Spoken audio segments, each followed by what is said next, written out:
ज़िंदगी में परेशानियाँ आती हैं ना जी, ये परेशानियाँ हर आदमी मुख्तलिफ अंदाज में डील करता है। कहते हैं परेशानियाँ जो है ना वो छोटे आदमी को तोड़ देती हैं और बड़े आदमी को सरफराज कर देती हैं।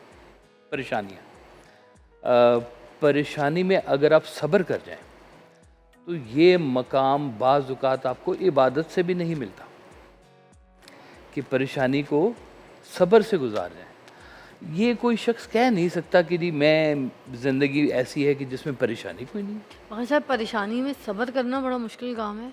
है। इसीलिए इसका दर्जा बहुत है और वो होते हैं लोग जो परेशानी को बहुत अच्छे तरीके से डील करते हैं। इसमें से वो अल्लाह ताला फरमाते हैं कि इन्ना माल उसरी उसरा फ़इन्ना मल, मैं हर तकलीफ़ के साथ राहत देता हूँ।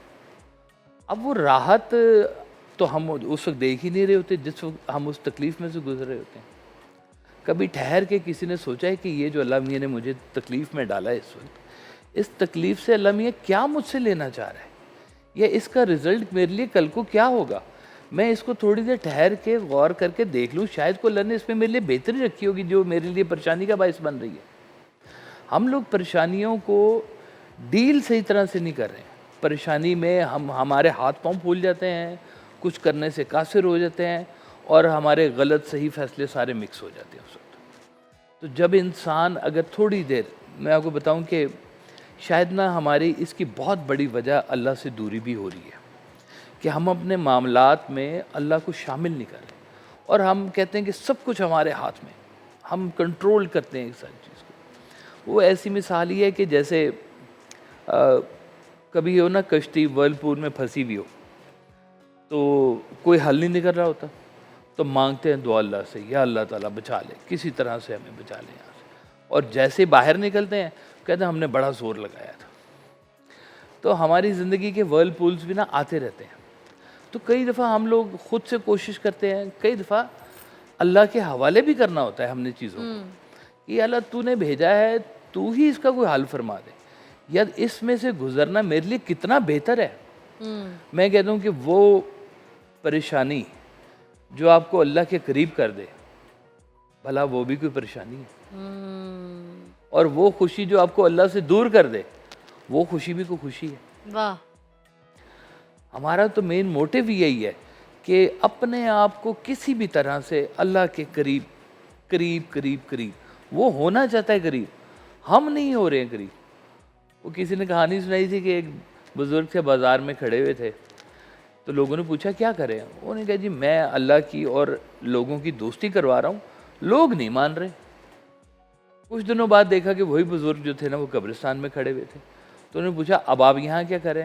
उन्होंने कहा वही काम, अल्लाह की लोगों से दोस्ती करवा रहा हूँ, पर यहाँ पे लोग तो मान रहे हैं, अल्लाह नहीं मान रहा। इससे पहले कि हमारा वो वक्त आ जाए, ये जो टाइम हमारा ज़िंदगी का गुजर रहा है ये थोड़ा अरसे का क़याम है, हमारा बिलीफ है इसके साथ। सर ये पता कैसे चलेगा कि हम परेशानी में फंसे हुए हैं, किसी परेशानी के उसमें सर्कल में हैं, या फिर हमें डिप्रेशन हुआ हुआ है, हम उसका शिकार? देखें परेशानी और डिप्रेशन में आपको इस तरह से समझ लें कि कुछ सिचुएशंस हैं हाँ, ऐसी, मैं आपको आपको पता है एक इंसान के छोटी साथ, सी हर एक मिसाल इंसान के साथ चलती। देखें। इधर ये समझ नहीं है ना कि बैलेंस मतलब चल क्या रहा है क्या ये इस वक्त है क्या? जी हाँ, क्या ये बिल्कुल। परेशानी है, ये डिप्रेशन है? अगर आप परेशानी में अल्लाह के करीब हो रहे हैं हम्म। तो ये समझ लें कि ये परेशानी नहीं है, ये कोई इनाम की शक्ल है। और अगर आप परेशानी में अल्लाह से दूर हो रहे हैं और गिले शिकवों में जा रहे हैं, हाँ, कुछ तो नेगेटिव होते हैं लोग, होते हैं बहुत। ना, तो इसका मतलब ये है कि ये अब आपकी कोई आजमाइश शुरू हो गई है, अब आप किसी बीमारी में मुब्तला हो गए। ओके, अच्छा।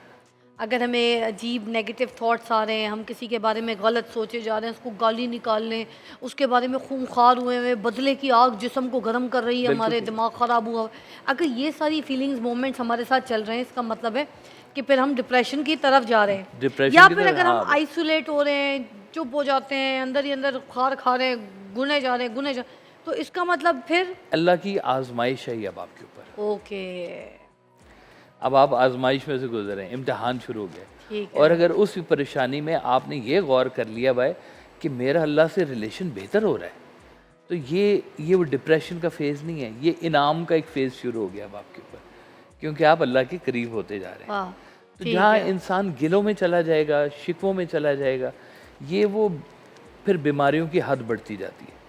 फिर कभी कभी मेडिकल की भी ज़रूरत आ जाती है, क्योंकि सरकार वाइस साहब का एक बड़ा खूबसूरत फ़िक्रा आप फरमाते हैं कि परेशानी हालात से नहीं, ख़यालात से पैदा होती है।